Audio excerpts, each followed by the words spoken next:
Good morning, Stampers. Happy Friday. Welcome to this week's, well, I guess it's not this week's Facebook Live, but the 5th Facebook Live for this week and final one.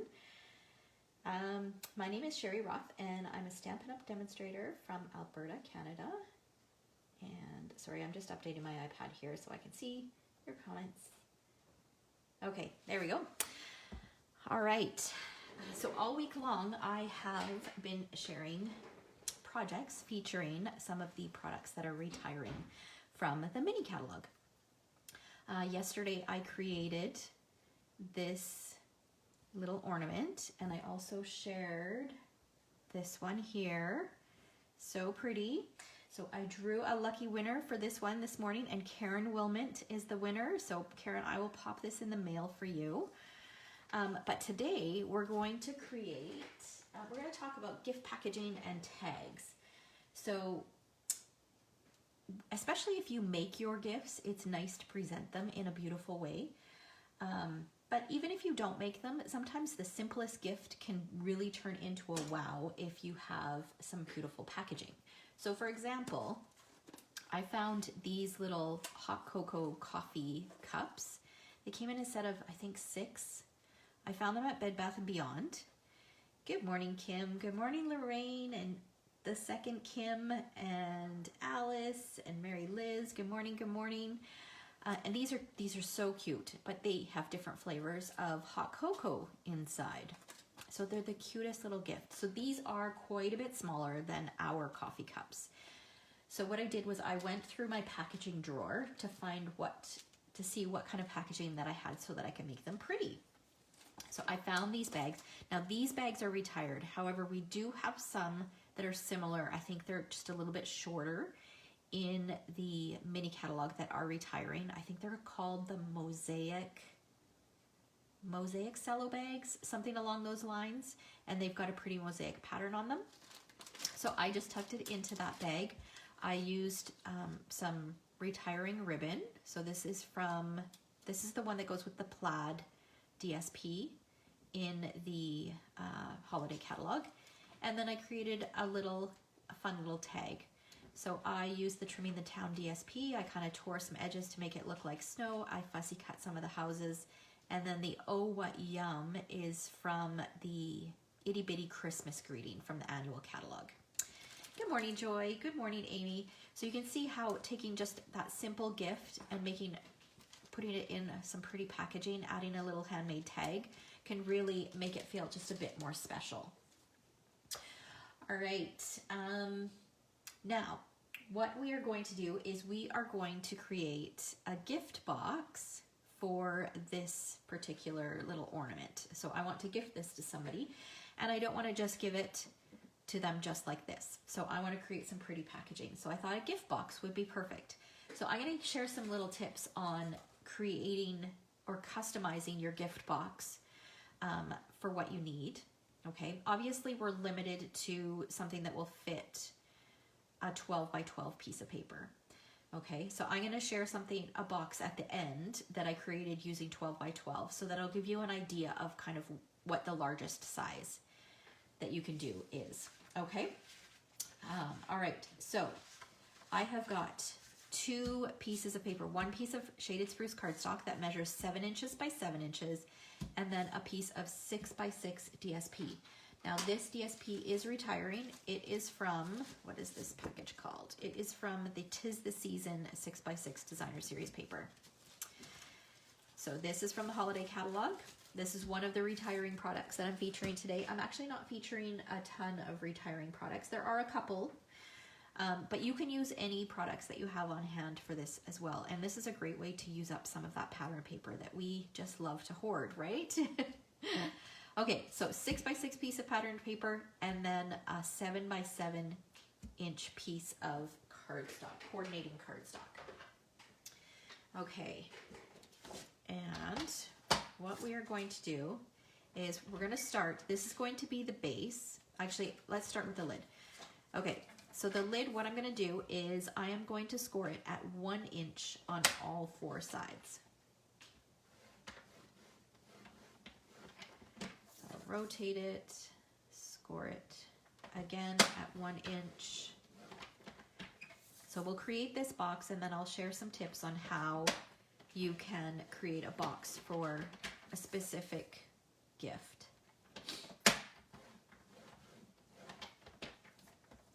Okay, then we'll set this aside. And then, okay, no, we're gonna go step by step because I think it'll be easier to explain it as we go along. All right, so first thing I'm going to do is I'm going to snip up the score line to the score line, and then I'm also going to angle cut this end. And the reason I'm doing that is because sometimes when you fold it, it doesn't line up perfectly, and then it sticks, it overhangs. And I don't want it to overhang. Okay, and then on that same side, I'm going to cut up to the score line. And again, just angle cut this. It doesn't have to be a steep angle. You just want a little bit. And then I'm going to rotate it so that I'm on the opposite side and do the same thing.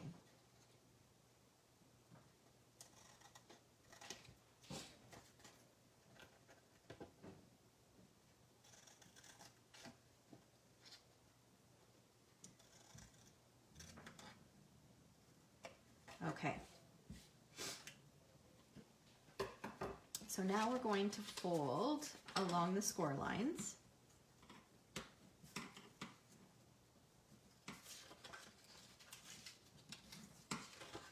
Use your bone folder to make it nice and crisp.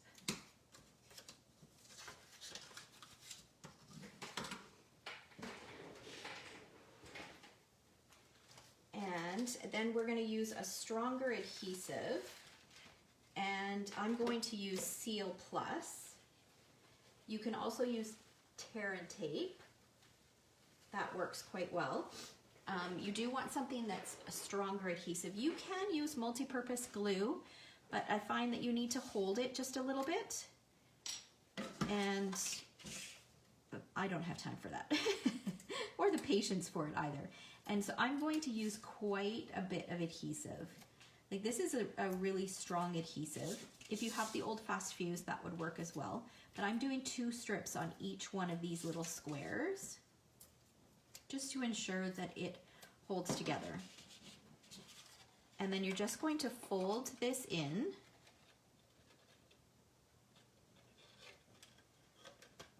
And pop it up.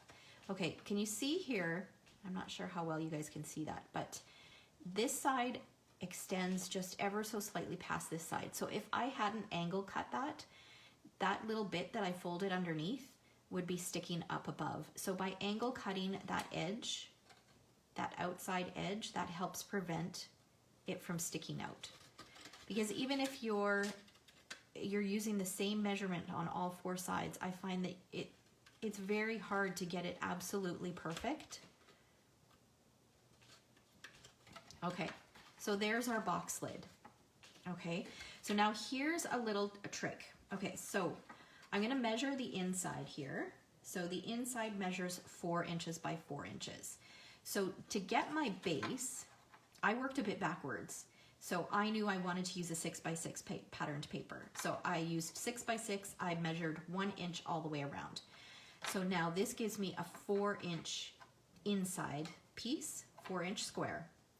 So what I wanted to do is I wanted to figure out how tall I wanted my box. So I knew that the inside measurement had to be 4, okay, because that's what size this one is. So I want there to be a contrast. So I don't want my box to be 1 inch so that all you see is the DSP and you can't see the pattern or the cardstock. So I wanted it to be a little higher. So I decided that this is 1 inch, so let's give it an extra 1/2 inch. So I want an extra 1.5 inches, or an extra 1/2 inch. So 1.5 inches on either side. So I need that on both sides. So I've got my 4 inches in the middle. I need a 1.5 inch piece on this side and a 1.5 inch piece on this side. That gives me my 7 inches. Does that make sense? So if you're starting with the gift, so let's say Okay, so let's say this was the gift and you measure it and you need,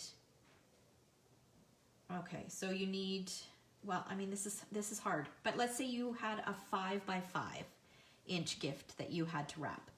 So 5 by 5, if you add an inch on either side, that would be 7, right? So 5 plus 1 is 7. So you can start with a 7 inch by 7 inch. That would give you your lid. And then measure all the way around. So 1 inch all the way on all four sides and do what we just did. And then you would determine, okay, so we've got the 5 inch inner bit. If you wanted an extra 1.5 inches, then you would add an extra 1.5 on either side to give you, what would that be? 5 plus 3, so that would be 8 inches. And then you would score at 1.5 inches all the way around. I don't know if that's clear or not. Hopefully that's clear. You would use this same guideline, like I'm showing you a square box. You would use the same measurements or the same idea if you're doing a rectangle box as well. Okay, the thing with the base, once you figure out your measurement for the base, is you want to trim it down just like a 1/16 of an inch, because you want your lid to slide on nicely. So you need your box to be just a tad bit smaller. So what I normally do is I will, okay, the cutting mark is right, or the cutting groove is right here. The edge of this gray bit on the Stampin' Up! Cutter, the dark gray bit, right before the white starts, I just trim off. So I've got my 7 by 7 inch piece. Now I'm just trimming off that 1/16 of an inch. So it's just a sliver, and you want it on 2 sides. So this side, rotate it 1/4 of a turn, and this side. Okay, so that will make that lid sit on there really nicely. Now I'm going to do my measurements. So I know that I want it to be 1.5 inches. So I'm gonna line it up with 1.5 inches. Oh, move my cutting blade out of the way. Score here and do that on all 4 sides.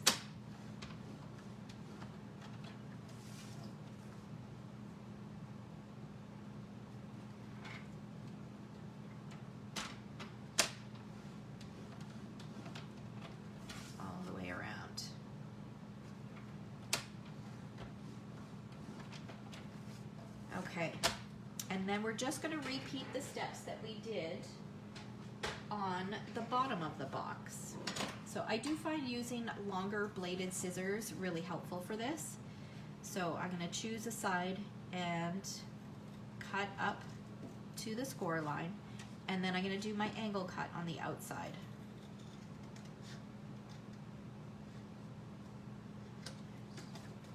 And then you want to do 2 on the same side, like both on the same side, and then rotate it 180 degrees and do the opposite side. You don't want to do attached sides, because then you'll end up cutting off these squares, and you don't want to cut off those squares.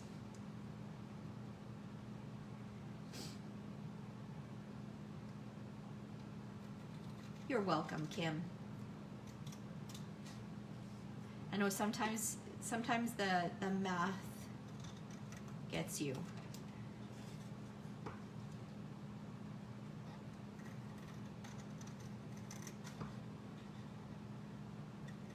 So if you just use a good rule of thumb and figure out, okay, how big of a box does my gift need?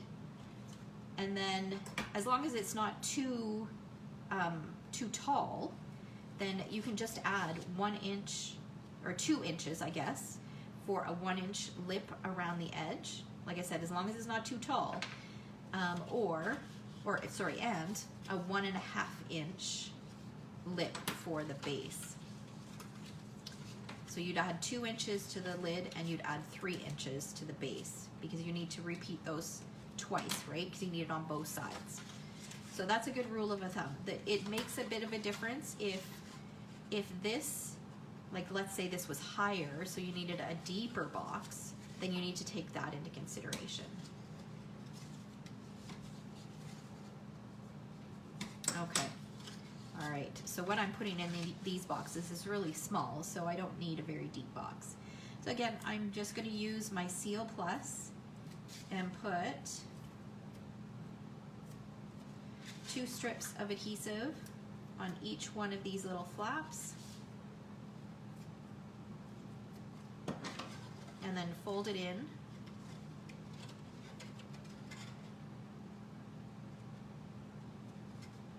Just like that.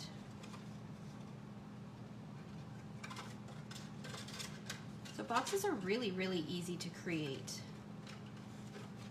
I love making them.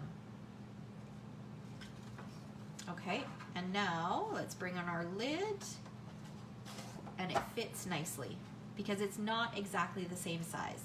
And see how you have that nice contrast? So it looks so nice when you have that little bit of cardstock showing at the bottom. You can use 2 different pattern papers too. I just find that the base being in cardstock gives it a little bit more stability.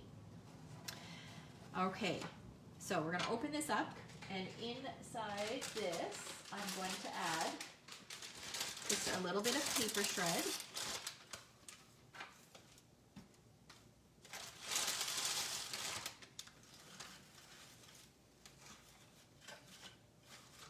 So like that. So this is just, let me show you the packaging on this. So this is just some paper shred that I picked up at a local craft store. And then we can tuck our little ornament inside, just like that. Before I put the lid on, I do want to do something else on the inside. So what I want to do is I want to add a greeting on here. Okay, so I've got a piece of, this does not look square. Oh, it is, okay. 3 3/4 by 3 3/4 shaded spruce, and then a 3.5 by 3.5 inch piece of Whisper White. And I am going to use the greeting from the Poinsettia set. So may magic and wonder bloom this holiday. And I'm going to use some early espresso ink. Now this Poinsettia bundle is, the bundle itself is retiring.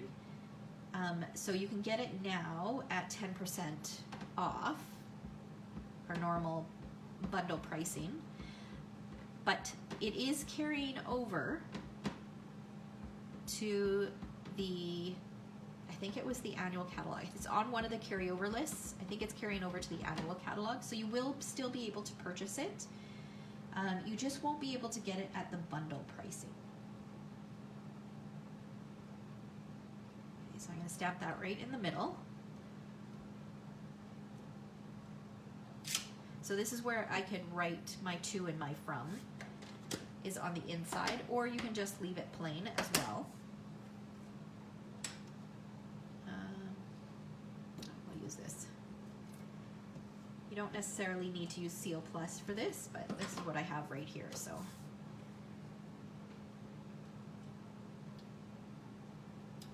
Okay. And then I'm going to use a little bit of liquid glue.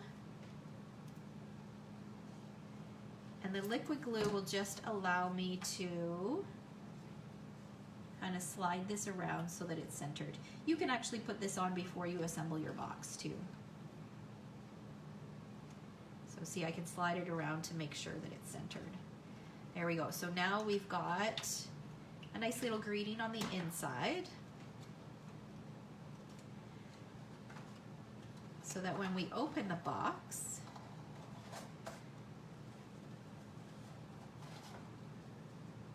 it has a little message. Okay, so now we've got the inside decorated nicely. Now it's time to spruce up the outside. So let's work on that. Now I am going to use, because I want my box to coordinate with what's inside, I'm going to use the Poinsettia dies, and I've actually gone ahead and cut some of these.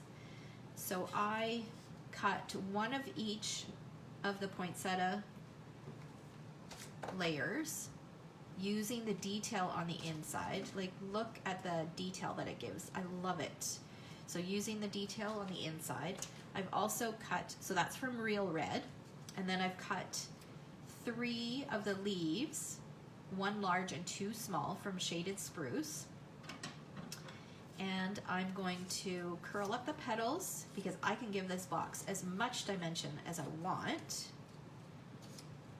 because it's going to be something that's going to be hand delivered. It's not going to be, or I guess I should say left on a doorstep, is not hand delivered. Curl up the leaves. Oh, and then the other thing that I did cut was I cut some of the little berries or sprigs or whatever you want to call these from gold foil.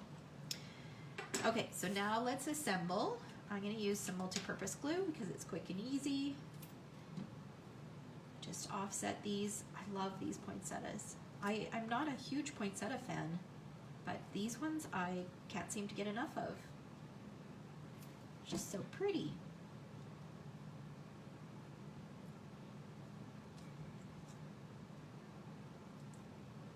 Okay, and then we have these beaded pearls, which these are retiring. So if you have this stamp set, you may want to pick up a couple extra packages. I believe they're 50% off. I think they're $5.50 a package, regular $11.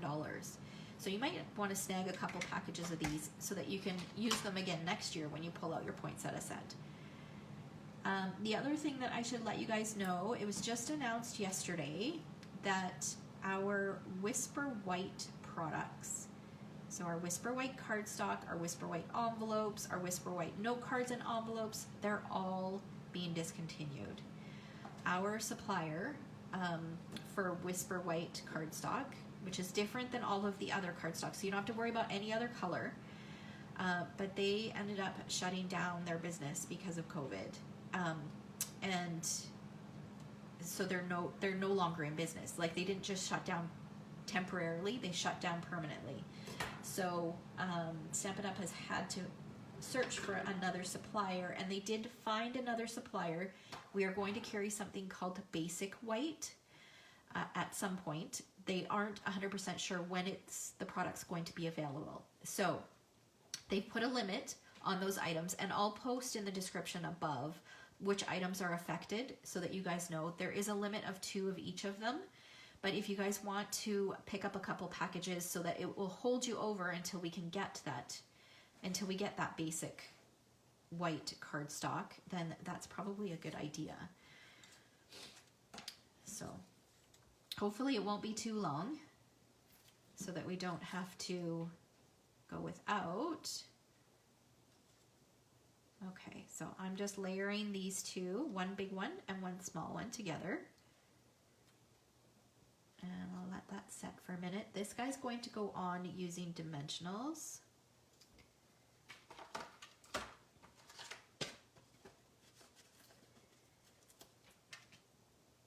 Let's just put the dimensionals on here. I'm going to put it right in the middle.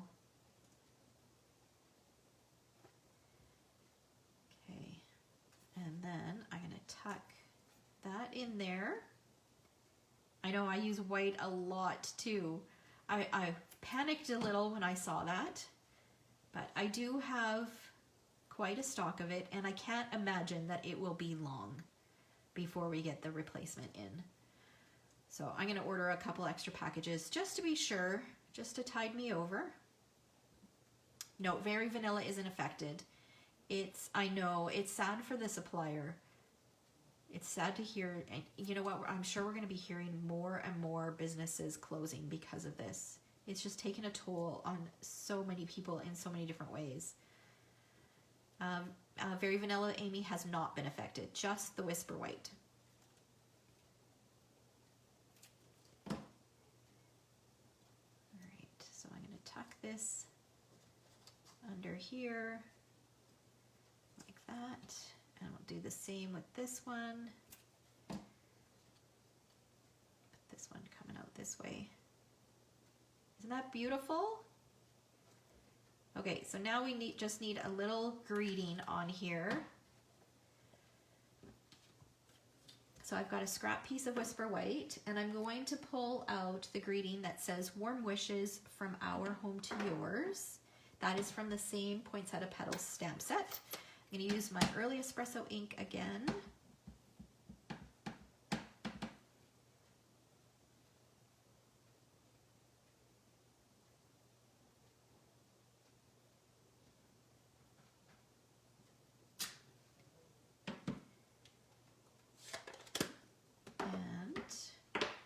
I'll trim this down.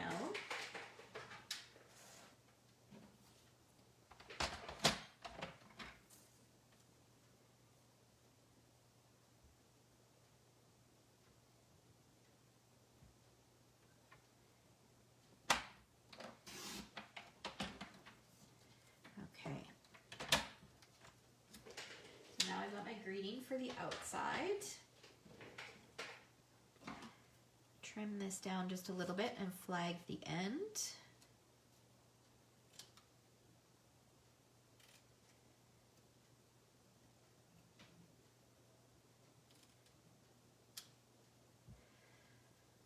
Okay. And then I'm going to use my bone folder. I like to do this. I want to make sure that's dry. I don't want to smear it. So I'm just giving it a bit of dimension carefully so I don't smear it. Okay, and this can probably be trimmed just a little bit. Bring back my box, and that's going to get tucked under there. That could go down just a little bit more. There we go.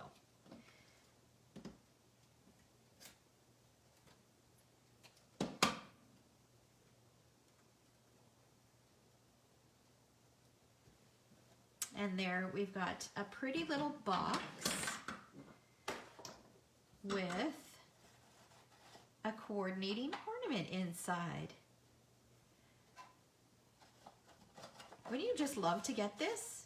I mean, to get a box like that, I don't know. And the great thing about this is you can, the end user can reuse the box over and over, right? So there's nothing on here to personalize it. Oops, my greeting fell off. So I'd probably add an insert instead of writing on the thing that's on the inside of the lid. I'd probably just write a little note and have it sitting on top. All right, so here is another version. I used paper, I think it was paper from the same paper pack. I just used the garden green version of that paper pack, and I used old olive leaves. So there's another version. Now I have a couple other things to share with you. Let me slide these out of the way. Okay, so now we're talking gift tags. So here's a gift tag. Remember yesterday when I was using the felt, I said that I wanted to combine the felt with the glimmer paper to create something.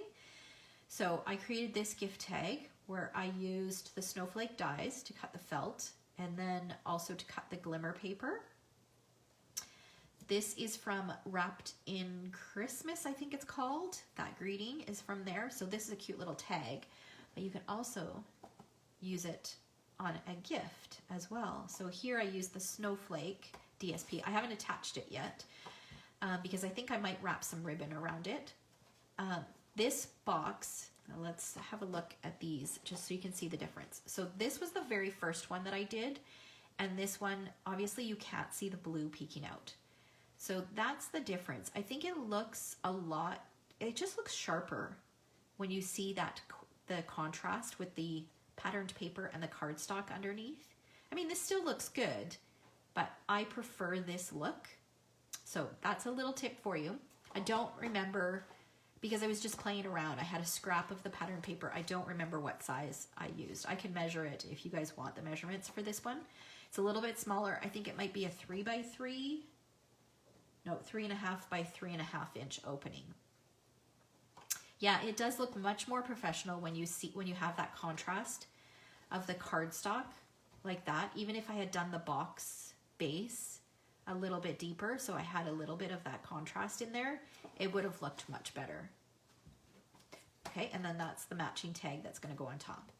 And then I had mentioned at the beginning that I would share the biggest size box that you can get from, well, I guess I shouldn't say that because I guess it depends on the depth. So here, this one I created from a 12 by 12. And so the lid is done, oh, now I'm going by memory here. The lid is done, okay, the base is done with a 12 by 12 piece of Poppy Parade. and it is embossed at 2.5 inches. So the height of my box is 2.5 inches. Okay, and here's the side of that one. So you can see that contrast. And then I used the beautiful plush poinsettia, which is sold out already, unfortunately, DSP. So this has this beautiful texture on top. This piece was cut from 10.5 by 10.5. And then I scored it at, oh, did I not write it down? I think it was 1 3/4 all the way around. Let me grab my ruler and measure. I'm pretty sure it was 1 3/4. Yeah, 1 3/4 all the way around. So the base was 12 by 12, scored at 2.5 all the way around. The lid was 10.5 by 10.5, scored at 1 3/4 all the way around. Okay, and then I used both the Poppy Parade and the Old Olive ribbon. That's from the Trimming the Town ribbon combo. And then I created my poinsettia with Poppy Parade and Old Olive and stamped that same grading that we just used on the box we just created. So isn't it pretty? So pretty. I haven't decided what's going in here. I need to make something to go in here now. So there, let me pull them all in so you can see all of them. I wonder if they'll fit. Let's see. All right, so there we go. There are some gift packaging ideas. And don't forget cello bags. Cello bags can look really good as well. So I had shared this one at the beginning. You could even put some of that paper shred in the bottom and then tuck some candies in there and then have something like this on top. All right. Okay, so I think that is it. So obviously this isn't something I can mail, but maybe what I'll do is I'll put together a little package so that you can make one of these boxes. So I'll cut and score everything and die cut the poinsettias and everything, and then you guys, nothing will be stamped. But then the winner will just get all the pieces and then they can use this video to assemble it. And that way somebody can still get something. All right, so I will do that and we will draw. I won't be back. This is the last one from this series. So I will draw in next week's Facebook Live. So next week we go back to the regular rotation. On Tuesdays at 8 p.m. Mountain Time, I go live in my VIP page, in my VIP group, sorry. And then Fridays at 11 a.m. Mountain Time, I go live right here. Okay, so Friday next week at 11 a.m. Mountain Time, I will draw the winner for the pieces to assemble one of these boxes. Okay, so I hope you guys have a fabulous weekend and I will see you next week. Take care.